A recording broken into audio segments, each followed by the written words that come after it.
intimidating, but we'll move forward. And some of the things I had planned to say, I'll move over quickly because the provost and governor have already mentioned that. Let me first thank Provost Dr. Wiebe, Governor Hunt, for being here today and speaking at this wonderful event. And I want to go back a bit in our history, since we're saying this is our 10th anniversary. Just trying to figure out, does an institute have anniversaries or birthdays? It seems sort of like that thing of corporations or people. It feels like the Institute is really it's a collection of the people.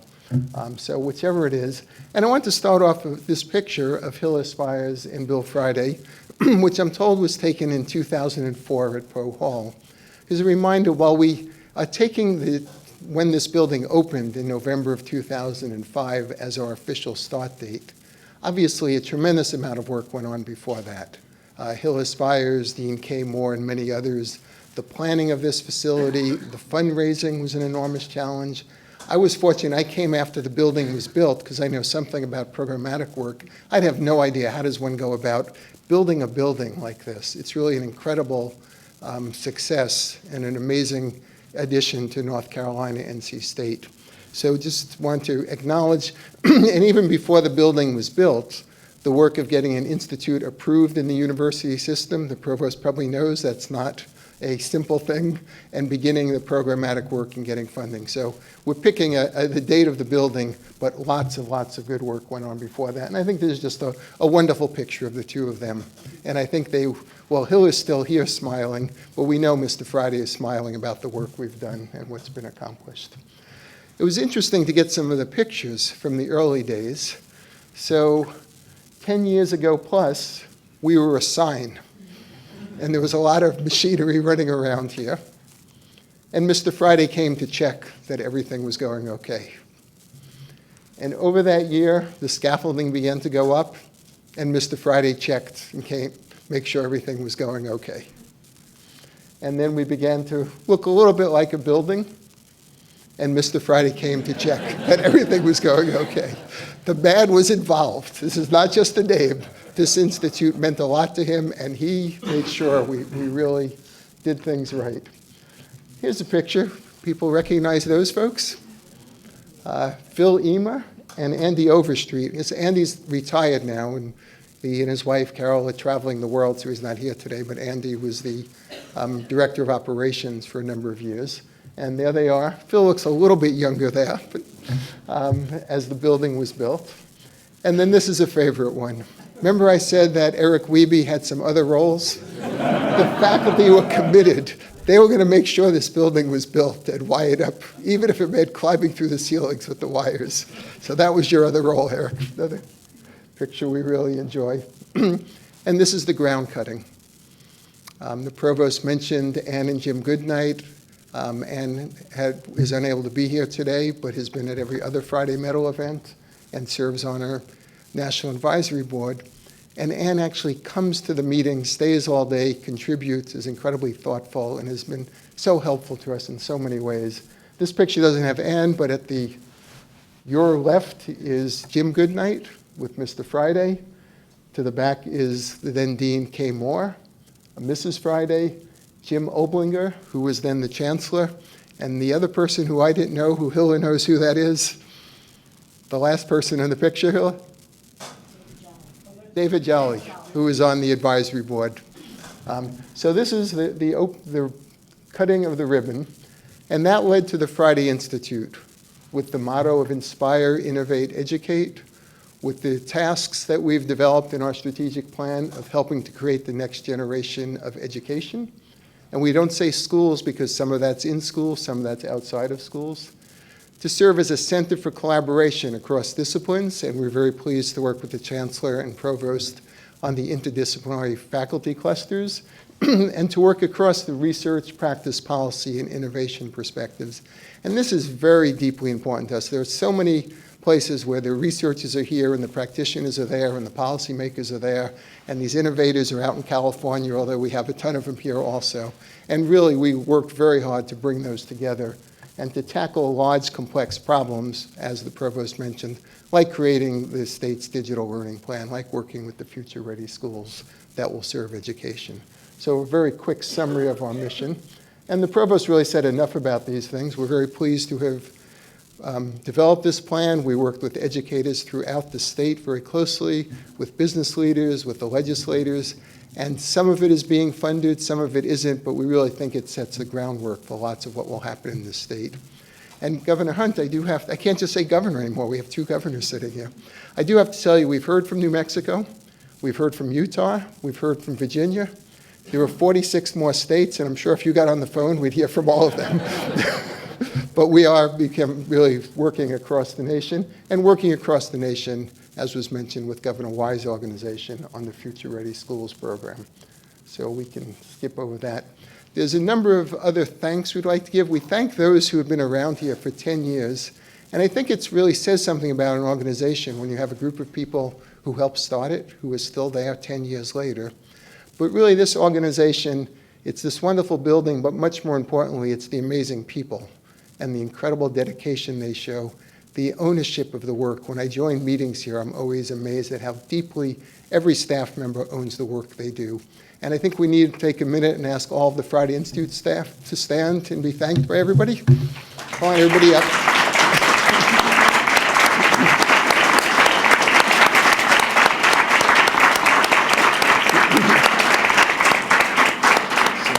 And I'll have to call out two special people on that because they stood because they now are members of the Friday Institute staff.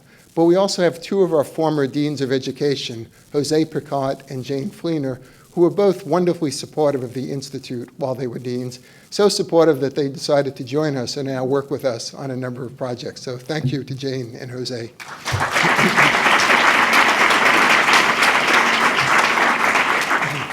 We also have a national advisory board. We actually put this together after I arrived because we had one that really was primarily North Carolina and just kind of had lost energy. And this is an amazing group of people. I had this idea of an advisory board. You'd get some really smart people together, and then you'd set up some sort of rotating thing, and they'd stay for 2 or 3 years. And we found that this group was so engaged and so helpful and so dedicated to the work that we've kept them, and they've stayed with us all of these years. And we have folks here like Ron Bailey from the University of Illinois, Shelley Goldman from Stanford, Sandra Nettles from Illinois, Jim Pellegrino, who's a leader in learning sciences at University of Illinois. We have folks like Ann Goodnight and Steve Rasmussen and Sam Morris, who's from Lenovo from the business side. We have practitioners like Bert Lohm, who's now the superintendent of Durham. Bill McNeil, who's sort of a practitioner, policymaker, guru of many things. We'll come back to Bill later. Shauna Young, who's a remarkable young woman, was one of the first Keenan Fellows, was a teacher in Durham and is from North Carolina, but is now director of outreach at the MIT School of Engineering. J.B. Buxton, who's another one of those policy, practitioner, research kind of folks. We only have several members of the advisory board here, but if I can ask for them to stand and be acknowledged also. We really appreciate all you've done.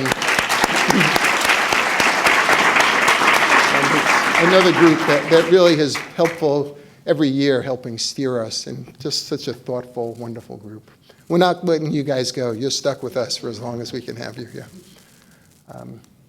Okay, we don't have to applaud because they're not here, but we've been very successful in diversifying our funding, and of course we greatly appreciate all the foundations, the federal agencies, the businesses that are providing support for our work.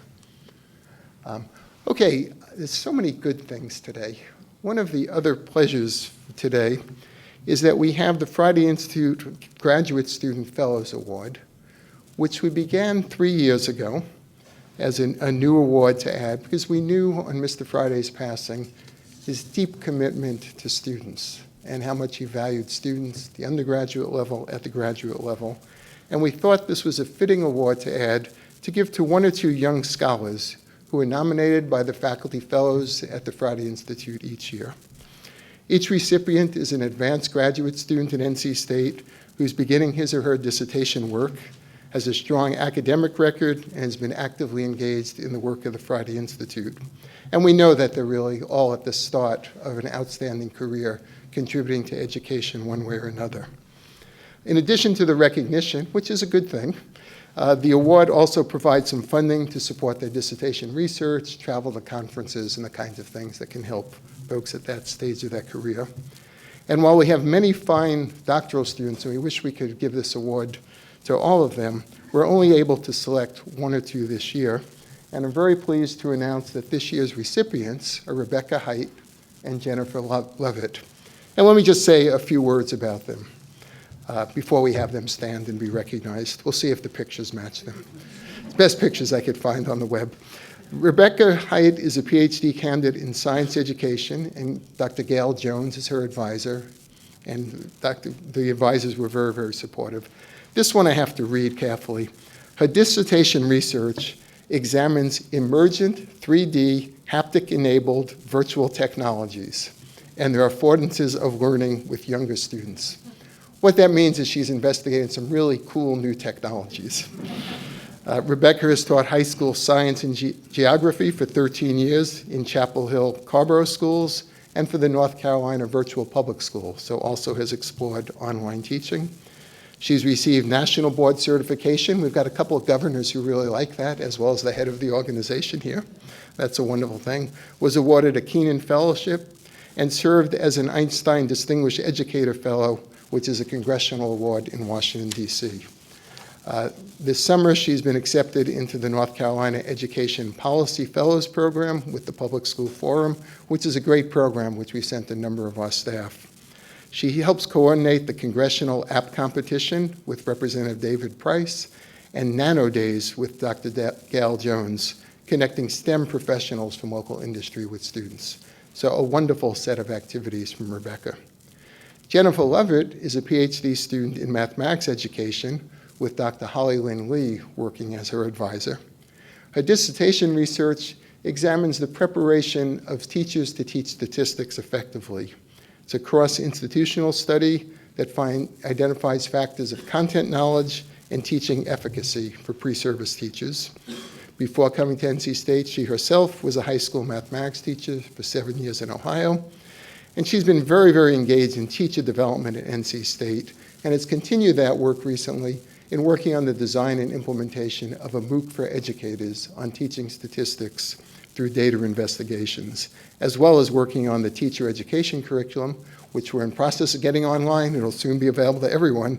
I'm preparing teachers to teach mathematics with technology, an NSF-funded project led by Dr. Lee and Dr. Karen Hillebrands. So let's have Jennifer and Rebecca please stand. And I think we should ask Gail.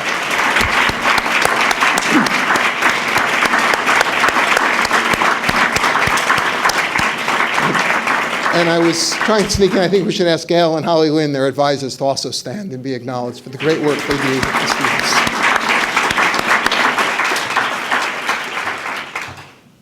A lot of speechifying, Bob. We'll get up to you. Don't worry. Be patient. Okay. Friday Medal for Educational Innovation, 10 years of awards. And here, I'm going to take a few more minutes. I know we're running over time, but I ask for your patience. Because I want to talk a little bit, this is the last main thing before we introduce Bob and have him speak, talk a little bit about the Friday medalists, because I think they really represent the Friday Institute, the kind of work we do, the kind of people we want to work with, and the way we combine research, practice, and policy, which is reflected in the wonderful people we've selected. So our first Friday medalists, and we'll have them all stand at the end just to kind of move things along. So we've got, as I said, a collection of them up in the front here, was Ken Branch, who is the founding principal of the Centennial Middle School next door, and contributed a great deal to the creation of the Friday Institute. So Ken starts things off. He really represents for us the grounding of the Friday Institute in the day-to-day work of schools and how important it is for our teams to deeply understand and stay grounded in the school realities. So while we work on research and policy, we always come back to day-to-day life in the schools. Betty Manchester, who's unable to join us, was the director of the Maine Learning Technology Initiative. When I got there, we were just beginning. People remember 8 little pilot schools that were given one-to-one computing by Governor Easley at the time with Jim Goodnight's support and Golden Leaf Foundation. So we brought Betty down, and she called and said, "Is it okay if I bring Angus along too?" So I had the pleasure of having Governor Angus King come along and talk about what it really takes for technology to be successful. And they both emphasized something that remains important to us. It's about leadership. It's about preparing and supporting teachers. It is not about devices and wires. You need the devices and wires, but it's certainly not sufficient. And Betty's been a wonderful mentor to me for many years. Don Liu, who's with us today, and I've known Don for many years also, and Don picked such a fascinating research area. He's a researcher at the University of Connecticut, but his question was, what does it mean to be literate in the information age?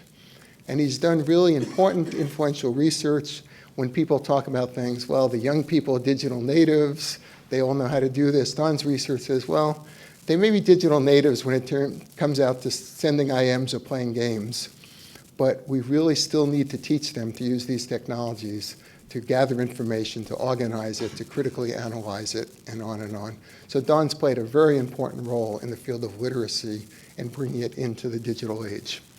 It's great to have you here, Don. Governor Hunt,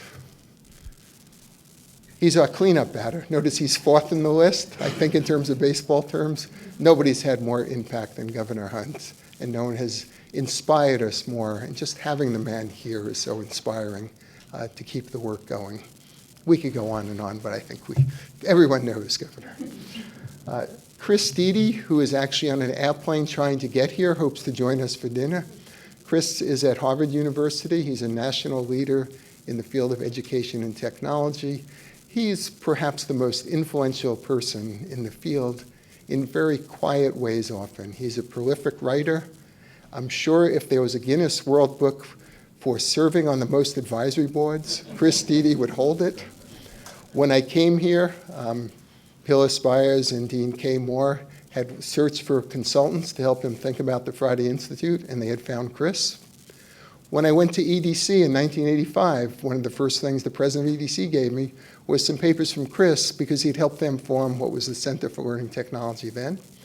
And in fact, I'm here because when I decided it was time for a change, I mentioned to Chris, and he said, well, there's this place called the Friday Institute maybe you want to check out. So Chris has had lots of influence. There are folks in the room who Chris has influenced their dissertation work and many aspects of their career. Linda Darling-Hammond from Stanford, a brilliant researcher whose work on leadership, on professional development has influenced so much of what we do. She was Obama's advisor during his campaign for education and has now started a policy think tank in Washington with a number of the really strong policy thinkers from Stanford and elsewhere throughout the country, and just an amazing woman who has influenced so much. In fact, I have to say, when Linda was receiving the award, Governor Hunt was there, Mr. Friday was here, and I got to say we have sitting in the front row 3 people who advised every president on issues of education, from Lyndon Johnson to Barack Obama. It's a pretty amazing event to have. Dr. Bill McNeil, who's joined us today. Most of you know Bill, former superintendent of Wake County, National Superintendent of the Year, who really made Wake County a model district. And Bill is just a great, Bill always jokes around. It's hard to be serious with Bill, but we learned so much about how to work together. I mean, he's such an incredible facilitator, makes every group he works with better. We worked with him closely on the Race to the Top proposal. He was then the director, president, whatever the title is, of the North Carolina School Superintendents Association, and is always available as a friend. He's on our advisory board here. He's on the college advisory board. He's just an incredible asset to the state. It's great to have you here, Bill. Dr. David Rose was unable to join us, but he's the founder of CAST, and he would never take credit for it, but he's really the creator of the concept of universal design for learning. And I remember first meeting David up in Boston, and his basic message was, if a student is not succeeding, it is not because there's something wrong with the student. It's because there's something wrong with how we go about teaching, and that we have approaches to teaching and materials that are accessible to some, but not all. And the whole idea of universal design for learning is how do we make learning available and accessible to everyone? Very, very important work. I wish he could join us today, but he wasn't able to be here. And a good friend, Bob Tinker, who is here today. And I don't know if Bob remembers when we first met. I think it was when I came to Boston about 1985. And I went over to another organization that in some ways was probably a competitor where I was, but none of us really cared. Bob certainly didn't. And Bob was there with an Apple II computer opened up, and he was soldering up things, and he was creating these probes where you could measure things, and he was making software you could pull the data in and make graphs. And he said, Glenn, with this, students of any age can do real science. And the whole idea of students doing real science is such a powerful one. But Bob's always been in the lead. I remember Bob coming over and talking about this other crazy idea he had, creating a virtual high school and letting kids learn online by setting up a collaborative network, which is certainly, I think, was, as far as I know, the first to do so, or one of the first. And then he showed up one day with this Newton. Anybody remember the Apple Newton device? And okay, the device didn't make it, but Bob was seeing the future of mobile devices in education, and the list goes on and on. So it's great to have Bob Tinker here with us today. And finally, Muriel Summers. It's great to see you, Muriel. Muriel is such a delight. Yeah, most of you know she's been the principal at A.B. Combs for a number of years.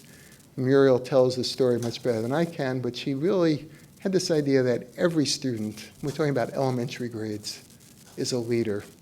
And she went and, as she said, stalked Stephen Covey till he would work with her and work with her on developing the Leader in Me program, which is now used in thousands of schools throughout the country.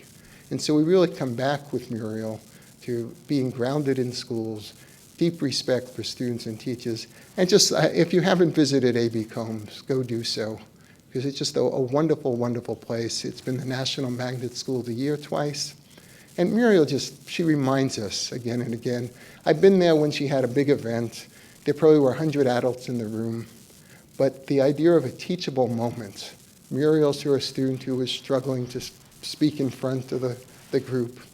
And she just stopped and she coached the student. It didn't matter what the schedule was. It didn't matter how many people were there. That student had a teachable moment, and Muriel does not let that go by.